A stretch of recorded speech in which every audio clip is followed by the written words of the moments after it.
అమరావతి నిర్మాణాన్ని ఆపాలని జగన్ ప్రయత్నిస్తున్నాడని అన్నారు మంత్రి నారాయణ. అమరావతి నిర్మాణం ఎట్టి పరిస్థితుల్లోనూ ఆగదని, రానున్న 3 సంవత్సరాల్లో దాదాపు అన్ని పూర్తవుతాయని చెప్పారు.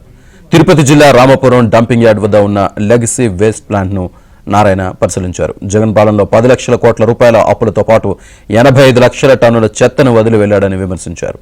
టిడ్కో ఇళ్లకు డబ్బులు కట్టిన వారికి డబ్బులు లేదా ఇల్లు ఇచ్చేందుకు చర్యలు తీసుకుంటామని చెప్పారు.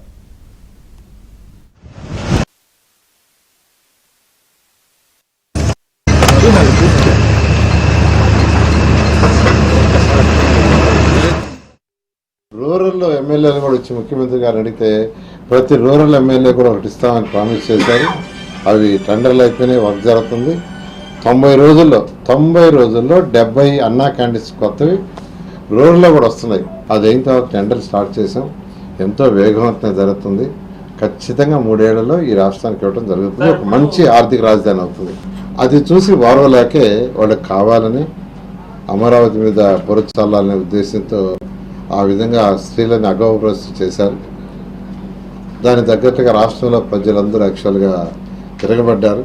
ఆ పార్టీ ఇటువంటి చేయటం తప్పు. అమరావతి గురించి ఆ పార్టీ ఆలోచించకూడదు. అమరావతి జరిగిపోద్ది. అమరావతి ఆగదు. ఆ పాలన ఎవరు ఆగదు.